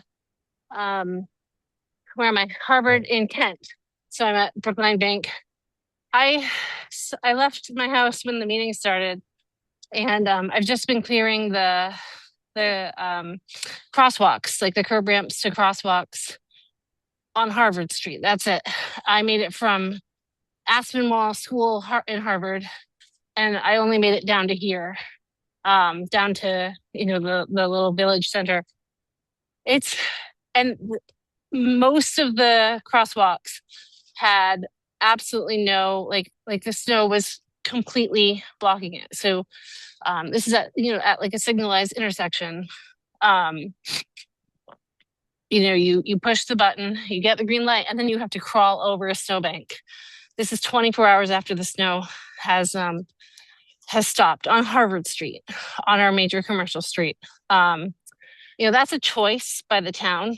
It's a choice by the town to not be paying someone to come out here to do this instead of me right now. I hear I could be getting $30 an hour in New York. Maybe I should be heading down there. I think it was Jonathan talked about the cost of inaction for some things. We didn't have school today. What's the cost of all of that economic cost for everyone? And it's not like it was a big storm, but it wasn't like a historic storm. The roads when I went out at 11 were fine. The sidewalks were not.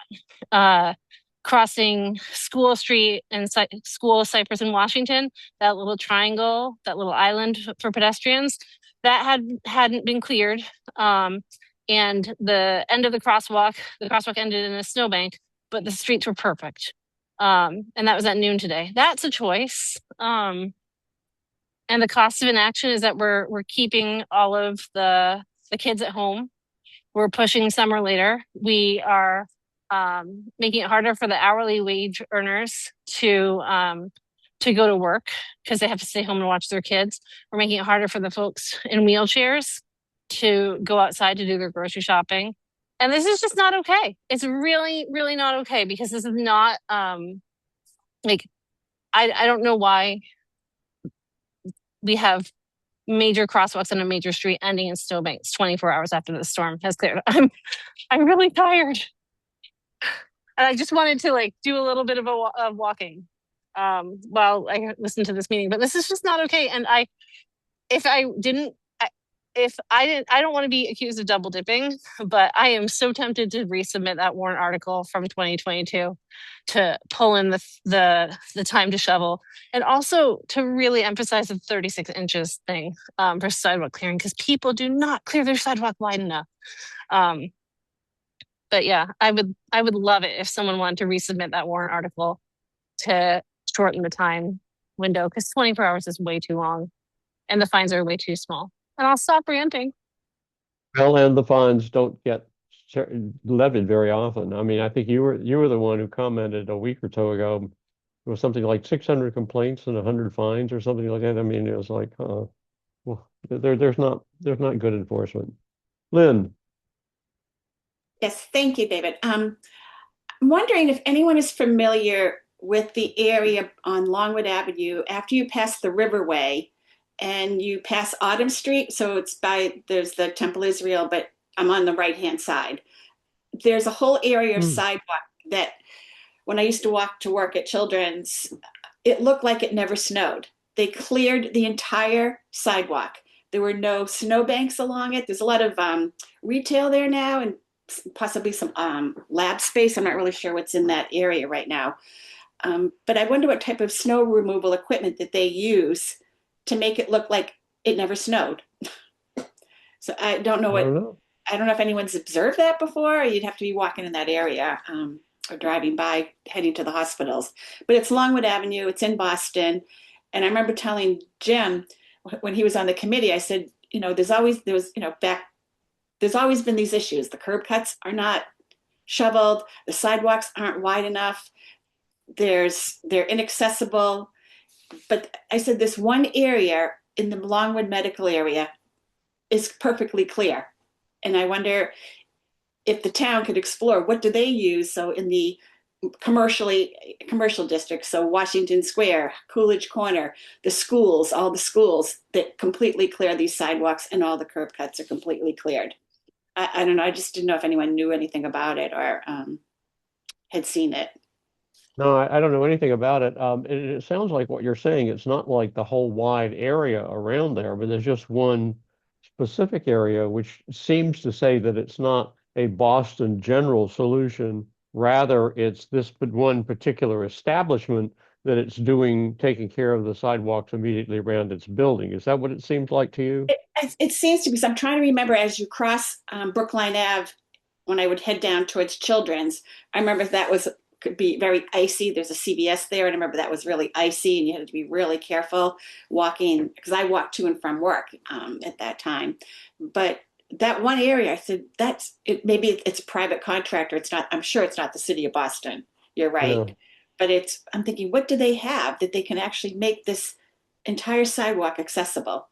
And there was never any issues of worrying of falling. It was always well taken care of. And it's a big block. It's like from Autumn Street to Brookline Avenue. So I don't know if the town, just how they could, I don't know. I'm sure it's very expensive, but it worked.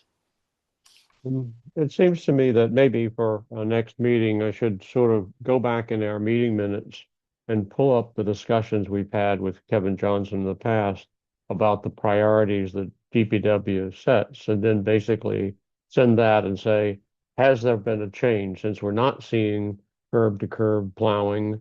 We're not seeing even along a major street like Harvard Street, all the curb cuts cleared. Has there been a change? And so basically ask them to respond to us. Marissa. And by the way, Marissa, thank you for all the work you're doing out there.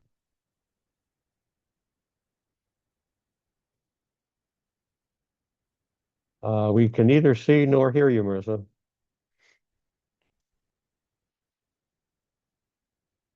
Maybe that was All right, an sorry. accident. All right, there we go. Wait, now you Okay. can't see me.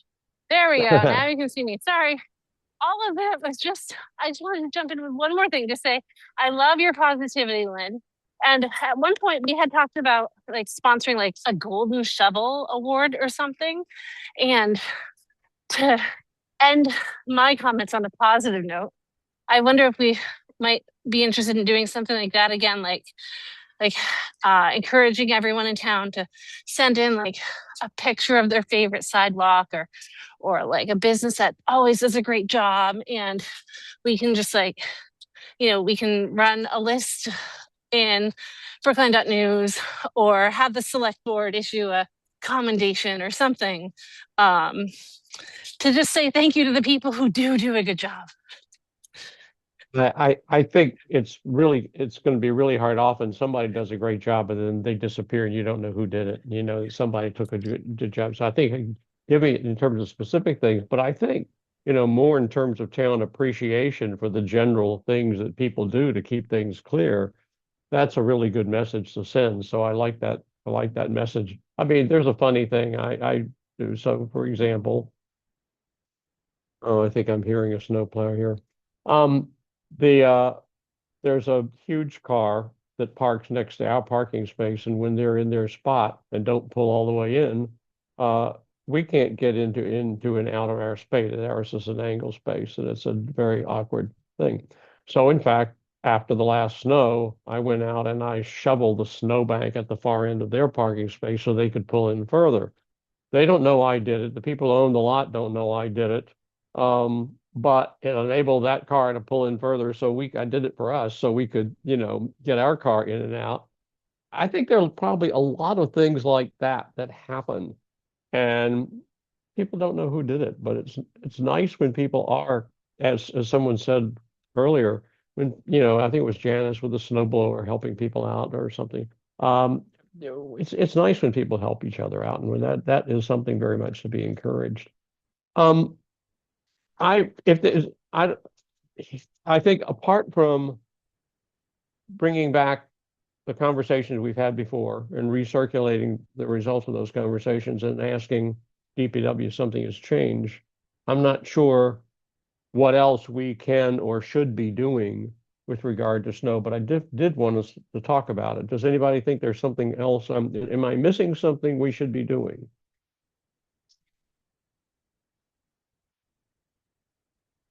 Okay. Don't see anything, but be thinking about that because we will come back to that. So basically, a couple of quick things. Because I had basically figured that this would probably be roughly our usual 2 hour meeting, and we're coming up on, you know, ideally that would mean ending about 8:30, and we're at 8:21 now. So just a few other things. Um, oh, yeah, the Chestnut Hill commercial area proposal. This is sort of interesting. I don't know if anybody has looked at this. It came up before the um, transportation, I mean, sorry, the select board. Um, and basically it was asking, housing advocates asking, and other planners asking, I guess it was really the planning department asking the select board to submit these plans for the Chestnut Hill commercial area. There was a study and a rezoning proposal to allow some development that would be mixed use development that would include housing and commercial. Richard made reference to it earlier in our discussion. It's basically on the, if you're going out, out Route 9, this is an area just beyond Hammond Street on the left side of the street. Yeah, opposite And of the street, right? That yeah, development. exactly. It's opposite the street development. And that is like the town's most promising area of developing new commercial. But because it involves a zoning overlay, it does require a 2/3 vote from town meeting. Now, it happened that I had a conflict. I was not able to attend that select board meeting, so I asked someone I know who did attend the meeting. And she said that the select board did not take a vote. The public comments were mixed. Everyone but the neighbors saying that this kind of development is necessary for the town. But it was clear that several of the select board members are concerned about the need for a 2/3 vote at town meeting and whether they would actually get that because of residential opposition.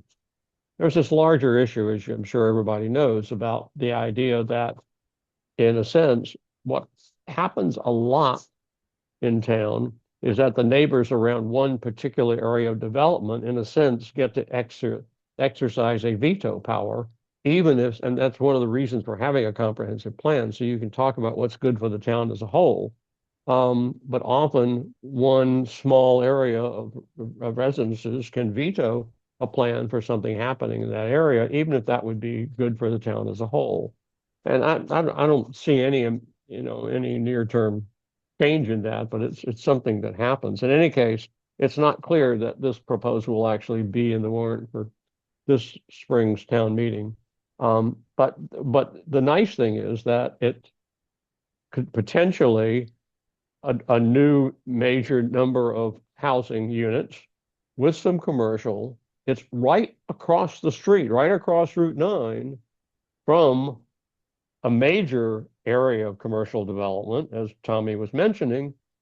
A big question for us, and you may remember that there was a transportation study that came up to the Transportation Board recently for that area. The Transportation Board accepted that study as a study document, as input to their decision making.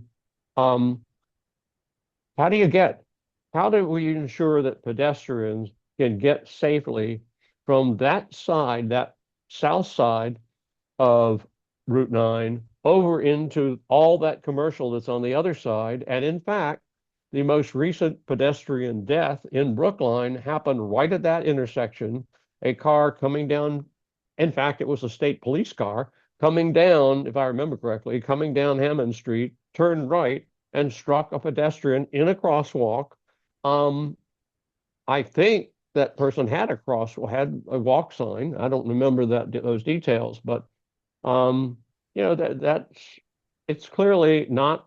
It's a huge Route 9 is just intense, and making sure we want pedestrians to be able to get back and forth from where they might be living on one side to all this commercial on the other side. That's one thing we want to keep our eyes on. So that's one reason I bring that up. Janice, you have a comment on that one? Yes, I do. I sat in the transportation board meeting, I guess it was last month, and that presentation was made to the transportation board. This is the meeting that you couldn't go to, David. And the Right. focus was on how do you manage all of the traffic, the signaling, etc. What was very apparent from the presentation, it was very focused on cars. It really wasn't focused on pedestrians, and there was some limited discussion about bicyclists. It was a very long, very detailed, very technical presentation, but it clearly needs a lot more work. One of the things they talked about was and now those areas of Route 9, there's actually and I don't remember the actual technical word for it, but there's this crosswalks with the lights, the flashing beacons that are there. And they said, well, we can put in more of those. And I observed, actually, I was on Route 9 a few weeks ago, and there was a woman attempting to cross with a crosswalk on Route 9 with no flashing beacon, and she was standing by a snowbank. The snowbank was almost as tall as she was, and it was so difficult to see her and observe her and for her to safely pass across the traffic on Route 9. So one of the folks suggested at the very end of the meeting, they'd run out of time. He said, did you ever consider building bridges, pedestrian bridges that would actually go over, so from the housing to the commercial areas, and the pedestrians would actually be safe, like you have on Storrow Drive and things like that. So they said no, that they would look at that. But my perception was they were more focused on the cars and their safe passage than they were on pedestrians and bicyclists. That's a shame because you're not going to get in your car to drive across the street. Exactly. Tommy, Yeah, well, it's funny following up with that, Janice. Yeah, it's funny. Transportation engineers tend to focus on vehicle throughput, which is kind of a headache. But so we've talked obviously a lot about that development on the planning board, and I can tell you guys for sure that we have talked about activating it as a pedestrian space. So that is very, very top level for us talking about it from a design and placemaking perspective on the planning board. We definitely want to make sure that, first of all, that it goes through. I think we've had some internal squabbles about height, and that's, I think, one of the major sticking points for a lot of people, but that's, different discussion. But everyone's very much in agreement that that is an area that needs to be activated for people on the ground, and that the built environment and how you make it look with trees, curb bump outs, things like that can have a huge impact on how comfortable people are going to feel walking and how aware drivers are going to be of the fact that it is a pedestrian area. So at the very least, there are some organs in town government that are looking at it that way. the downside is that it's a state road. And so Yeah. actually doing things in the roadway itself, Yeah. be it, trees or other things that provide for pedestrian safety crossing, that has to be negotiated with Mass DOT. Yeah. So it's a problem. And actually, now that I think about it, no, never mind. No, Hammond Street is a Brookline road. Hammond Pond Parkway, which is the next down the road, that's a DCR, Department of Conservation Reservation, Conservation Resources, I guess it is. It's a DCR road. So actually there you have the intersection of two different state agencies, DCR and DOT, at that Route 9 and Hammond Pond Parkway. Okay, so I just wanted to mention that the MBTA accessibility upgrades, this is moving forward, and this is coming up to the Transportation Board, I think, for I think they want to take a position of approving pretty much most of the plan to move forward with most of the T-stops that have not been approved already. It's the Transportation Board, and then what they say goes to the Select Board, and the Select Board has the sort of final say in it. There was the new thing that I had not been aware of a month or two ago in all of this. There have been meetings and presentations going over for over a year, it seems like, is that in the original plan, you may remember that they're going to consolidate. This is about the C line that runs along Beacon Street and providing accessibility to all the T-stops along that street. The plans call for consolidating the Fairbanks and the Brandon Hall stations and the constructing a big ramp. And from the earlier discussions, the meetings I attended before, there was a ramp, big, if you ever know, if you know the Carlton Street footbridge and the ramp that's there for bicycles and for other rolling devices, there'd be a ramp like that to allow people with mobility challenges to get up and down the hill from the inbound side to the outbound side and vice versa. Well, the current plans have actually two ramps.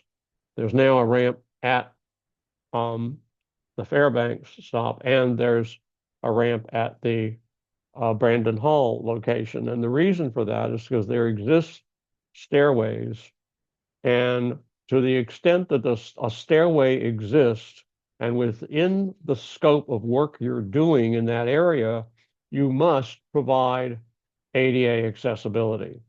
So in other words, the scope has changed because of ADA and because the staircase at Brandon Hall Station is within the scope of work. One possible solution is shift the location of the platform a little further west. Well, guess what? You bump into another prohibition because that means taking down more trees to the west, and that includes a big tree where an owl has made its home. And preservation of the ability for that owl to have its home there actually might even be a higher priority than ADA, it turns out that you're bumping into multiple constrictions. So what is going to have to happen, the current plan is there are going to be two, and these are big ramps. I mean, they've got to be supported. There's a support structure. They take down a huge number of trees. The tree plan, there was a recent joint meeting of the Commission on Disability and the Tree Planning Committee. They basically gave an okay for this plan to go forward. Sean Lynn Jones, who was the head of the Green Space Alliance, bemoaned the loss of all these trees. Some just, what people refer to as volunteers. They just were seeds drop and they grow over time. But others are mature trees that would be sorely missed. And then there's also the aesthetic that, from, the inbound side of Beacon Street. If you look at that hill today, you're seeing a nice wooded green area that runs along Beacon Street between the inbound lanes and the outbound lanes.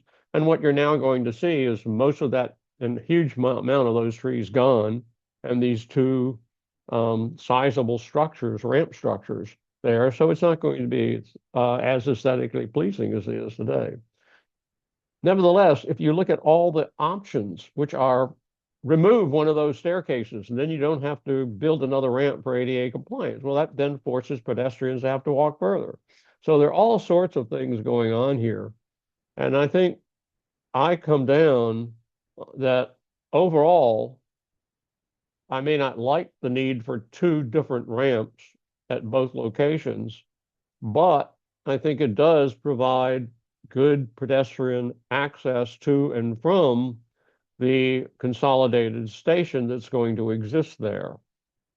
I am currently planning to say that at tomorrow night's transportation board meeting. I am curious to know what other people may feel. I will not say this is a pedestrian advisory committee statement unless everybody here wants there to be such a statement. But right now it's me as a private resident and who happens to be chair of this committee, saying this as for myself. What do other people think?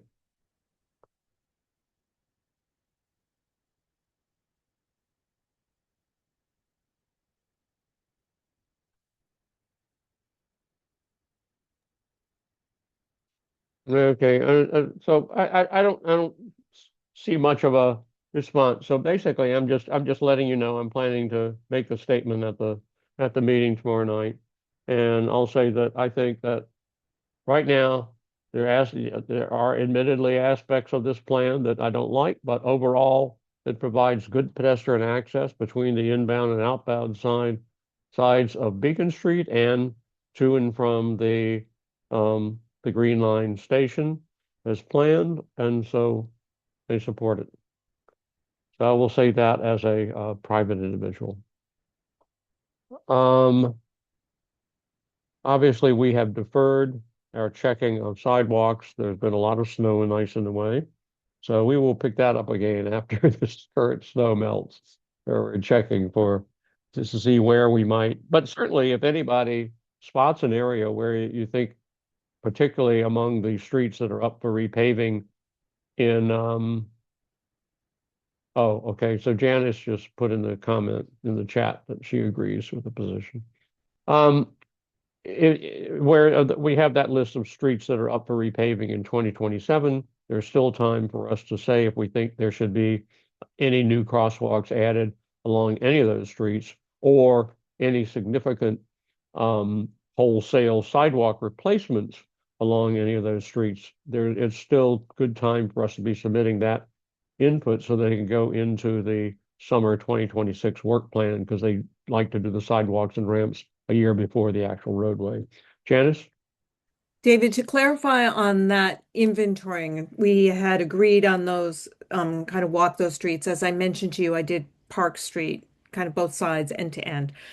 Do we have a place to gather that information? Well, so that we that's don't- been my fault. I haven't gotten Okay. to it. So Jonathan did a first pass, then I edited it and made some changes, and then he said they had another suggestion, and I was supposed to make some more modifications. So basically, there's something that has shifted back and forth between Jonathan and me, and it's in my queue to update it now. And frankly, just because there's been all the snow and I knew we couldn't do much, I hadn't gotten around to it. So I will make it a priority to do that prior to our next meeting, and much sooner than that. So if the weather does get better and the snow does go away, we can resume checking and record what we do know. So sorry about that. Thank you. That's my problem. And so in terms of the committee vacancy, we don't have any formal applications. Obviously, we welcome Corey taking an interest in our committee. Thank you for attending. There was one other person that Anita had gotten in touch with, and she happened to be in Florida at the moment. She said she might try to attend the meeting from her phone, but clearly she did not. But, so maybe the word is starting to get around that we do have a vacancy on the committee and we would like to fill it. So that's where we are on that. As I mentioned, remember that our next meeting is on March 16th, which is a week later than our normal. Jonathan? Yeah, Corey, do you mind me asking, how did you hear about the committee?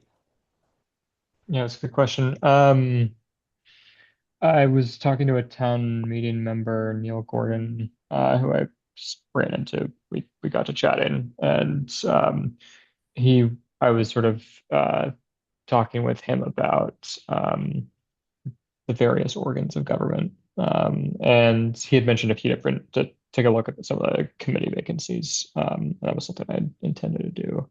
And Cambridge picked it up again. So I guess to answer your question, was sort of reminded that this committee probably existed through him, and then went on the website and sort of looked through the committee listings, saw which ones had vacancies. Any particular reactions tonight? Oh, No pressure. no, it's fine. Yeah, I mean, I think you're all thinking about the same issues that I'm thinking about when I'm walking around. I think that's sort of what I expected to see. And I didn't realize, and I guess it's still not clear the type of input that this committee would have on the comprehensive plan, but I can see that being a pretty powerful function. I guess I'm curious where the committee's outputs get used either in town meeting or by, it seems like the transportation board is maybe the most direct sort of counterparty in a lot of So I'll just cite one example. Yeah, So please. for example, a number of us, this has happened several years ago, a number of us had been complaining about the fact that people let their hedges and bushes grow over the sidewalks. And there was nothing in the town bylaws to prohibit that. And so a couple of us, myself and one person, well, first of all, we did a bunch of us went out and documented that this was happening. And we issued a report to the transportation board on the fact that there were all these sidewalk obstructions from vegetation that people were let grow over. And I made a presentation to the transportation board about that report. We had lots and lots of pictures. And then a couple of us worked with DPW Commissioner Aaron Shute and with Sarah Kaplan, the town's ADA administrator. And I actually wound up doing most of the writing, but we submitted a warrant article. And actually, there were two of them, Commissioner Shute and Sarah Kaplan, who actually formally submitted the warrant article to change the town's bylaws to prohibit people allowing hedges and bushes, vegetation of any kind, to block the sidewalks. So that's a case where we talked about, we all had complaints. We did an actual study and documented the fact that this was happening. We submitted it to the transportation board, and through that process, we got the attention of DPW leadership and the ADA coordinator. They agreed to submit a warrant article, and then we helped write that. I and Abby Swain helped write that. And it got submitted and got passed by town meeting. So that's something where something that started out as observations of this committee, then a study, then, so that's sort of not a bad Yeah, that's a helpful example example. of how things can develop. It doesn't always go that way, but it can. Sure. Yeah. Anything else? Do I hear a motion to adjourn? So moved. Nope.